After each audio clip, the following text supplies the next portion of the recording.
Bulldozer action ते supreme court दे वालों नवी guidelines जारी कीतियां गई ने। सुप्रीम कोर्ट ने कहा कि बुलडोजर एक्शन तो पहला नोटिस देना जरूरी है। बड़ी खबर का इस वेले दी जिक्र कर रहे हैं।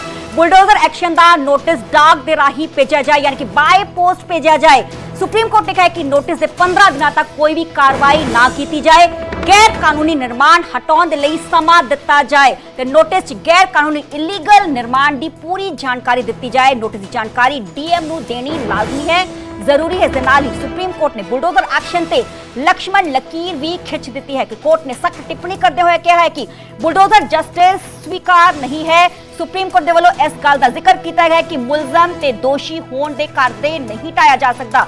गलत ढंग दे नाल घट होने ते मुआवजा मिलना चाहिए है। मुलजम एक तां फिर पूरे परिवार नूं सजा क्यों है?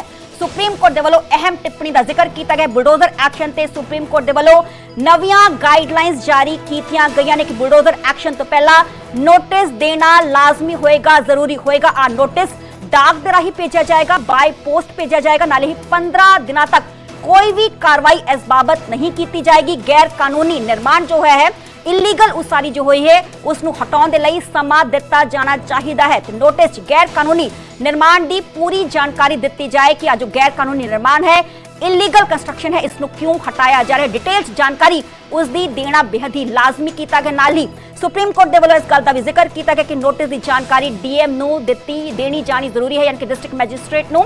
इस दे नाल ही सुप्रीम कोर्ट ने बुलडोजर एक्शन ते लक्ष्मण लकीर भी खिंच दी है कि कोर्ट ने सख्त टिप्पणी करते हुए कहा है कि बुलडोजर जस्टिस स्वीकार नहीं है। मुलजम ते दोषी होने ते घर नहीं टाया जा सकता। जे कोई मुलजम है ते उसका घर पूरे दा पूरा टाया नहीं जा सकता। गलत ढंग दे नाल घट होने ते मुआवजा मिल The DM is to be notified, where the name of the officials are to be mentioned in the report at the time of demolition.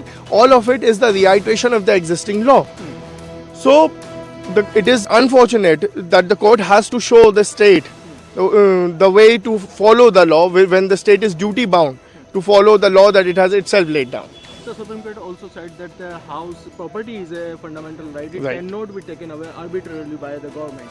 Yes. So what was exactly that remark made by it? The right to shelter has been recognized by the Supreme Court as a fundamental right in multiple judgments earlier.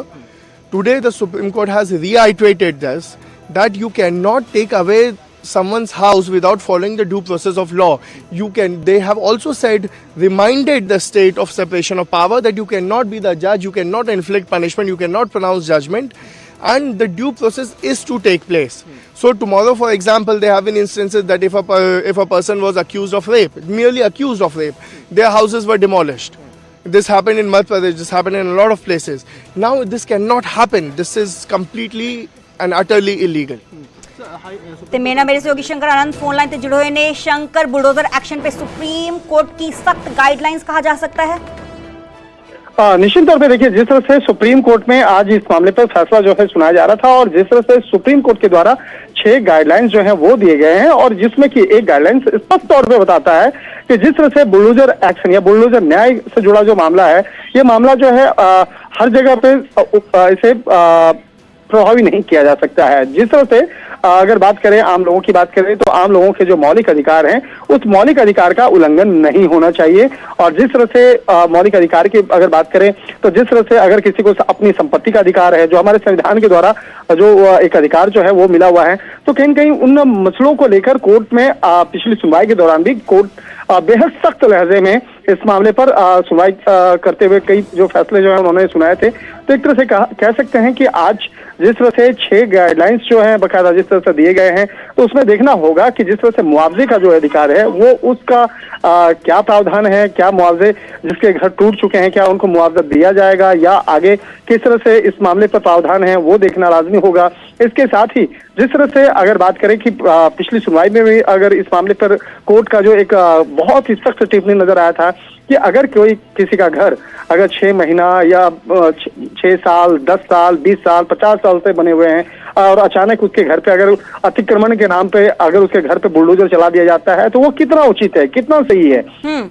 तो इस मामले पर जो स्थानीय प्रशासनिक व्यवस्था है, स्थानीय प्रशासनिक अधिकारी हैं, और चाहे वो डीएम हो या कोई अन्य अधिकारी हो, तो उनकी जो भूमिका है, उस भूमिका के मामले पर भी बकायदा सवाल जो है कोर्ट के सामने किए गए थे। तो एक तरह से कहा जा सकता है कि ये मामला जो है अपने आप में बेहद ये चर्चा का केंद्र बना था। और बुलडोजर एक्शन को लेकर सिर्फ ये उत्तर प्रदेश नहीं बल्कि मध्य प्रदेश, राजस्थान समेत कई अन्य राज्यों में भी जो बुलडोजर एक्शन जो है वो देखने को मिला था, और जिसके चलते ये कई याचिकाएं जो है सुप्रीम कोर्ट में दायर की गई थी। और जिस तरह से कई याचिकाओं पर जिस तरह से कोर्ट का फैसला जो है बाकायदा सुनाया गया है, तो एक तरह से कहा जा सकता है कि ये जो आज का जो मुख्य जो आज बात कहा जाए तो 6 जो मुख्य दिशा निर्देश जो बनाए गए हैं, उस 6 दिशा निर्देश में ये इस बात का जिक्र है कि किसी के घर या किसी के लोकेशन को अगर बुलडोजर वहां पे चलाया जा रहा है तो एक कानूनी प्रावधान के तहत वहां पर उसको जानकारी दी जानी चाहिए, जो तकरीबन 15 दिन, 20 दिन, 25 दिन एक जो वक्त है वो आपको देना होगा कम से कम। और इसके साथ साथ वो लिखित तौर पे जानकारी देना होगा जिससे कि वो अपने कानूनी जो एक विचार जो है वो ले सके, कानूनी राय जो है वो वकीलों के साथ वो ले सके। तो एक तरह से कहा जा सकता है कि अभी फिलहाल जो है इस मामले पर जिस तरह से फैसले सुनाए गए हैं तो एक बेहद महत्वपूर्ण ये फैसला कहा जा सकता है। जी चलो बहुत बहुत शुक्रिया शंकर, हमें तमाम जानकारी देने ते बुलडोजर एक्शन ते सुप्रीम कोर्ट ਦੀਆਂ ਨਵੀਆਂ ਗਾਈਡਲਾਈਨਸ ਉਹਨਾਂ ਦੇ ਵੱਲੋਂ ਜਾਰੀ ਕੀਤੀਆਂ ਗਈਆਂ ਨੇ। ਸਾਫ਼ ਤੌਰ ਤੇ ਕਿਹਾ ਗਿਆ ਹੈ ਕਿ right to shelter is a fundamental right, ਯਾਨੀ ਕਿ ਮੌਲਿਕ ਅਧਿਕਾਰ ਹੈ। ਕਿਸੇ ਦਾ ਮੌਲਿਕ ਅਧਿਕਾਰ ਤੁਸੀਂ ਖੋ ਨਹੀਂ ਸਕਦੇ। ਮੁਲਜ਼ਮ ਇੱਕ ਤਾਂ ਫਿਰ ਪੂਰੇ ਪਰਿਵਾਰ ਨੂੰ ਸਜ਼ਾ क्यों दी जाती है, अहम टिप्पणी सुप्रीम कोर्ट के वालों की गई है। नाल ही इस गल का जिक्र भी किया गया कि बुलडोजर एक्शन तो पहला नोटिस देना लाजमी होएगा, जरूरी होएगा। बुलडोजर एक्शन का नोटिस डाक राही भेजा जाए, यानी कि बाय पोस्ट भेजा जाए।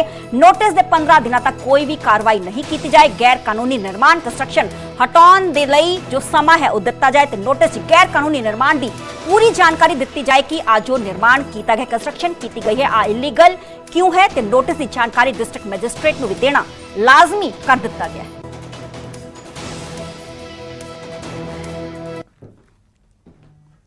आपने किसी भी अक्यूज के घर को किसी भी बात पे किसी पे भी इल्जाम लगा के घर तोड़ देते थे।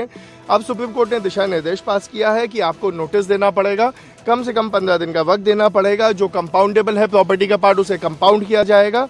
और अधिकारियों पे एक जिम्मेदारी डाल दी गई कि अगर कोई अधिकारी गलती कर रहा है, कानून तोड़ रहा है इससे रिलेटेड, तो उनकी पर्सनल जिम्मेदारी होगी। अगर उन्होंने कोई प्रॉपर्टी डिमोलिश की है, इलीगली डिमोलिश की है, तो उसको रेस्टिट्यूट करने की। ये अपने आप में एक बहुत बड़ा प्रावधान बना दिया है कोर्ट ने, क्योंकि अधिकारी भी अब एक बार सोचेंगे जब उनकी खुद की जिम्मेदारी, उनके खुद के जेब से पैसा जाएगा। जब किसी गरीब मजलूम या किसी माइनॉरिटी का या किसी का घर जब तोड़ देते थे तो वो उस पर ज़्यादा सोचते नहीं थे। सुप्रीम कोर्ट ने साफ कहा कि अगर एक जगह घर है वहाँ पे और आपने एक ही लाइन में घर, आपने बस एक घर पकड़ा उसको तोड़ दिया, तो ये दिखाता है कि एक भेदभाव है।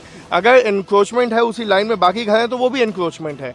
तो लॉजिकल यही है कि अगर आप स्टेट हैं, आप बायस नहीं हो सकते किसी के अगेंस्ट, आप पे जिम्मेदारी है कि आप आर्बिट्रेरी नहीं हो सकते, बायस नहीं हो सकते। तो उसके लिए उन्होंने कहा कि अगर एक घर है और आपसे वो तोड़ रहे हो तो वो दिखाएगा कि ये एक आपका बायस है, एक प्रेजुडिस है, एक पर्टिकुलर लोगों के या कम्युनिटी के खिलाफ। मुआवजे का निर्देश भी दिया गया है। उसका सिस्टम क्या होगा वो हमें जजमेंट पढ़ के पता चलेगा। अभी प्रोनाउंसमेंट हुआ है, अभी जजमेंट की कॉपी आएगी, हम उसका अध्ययन करेंगे।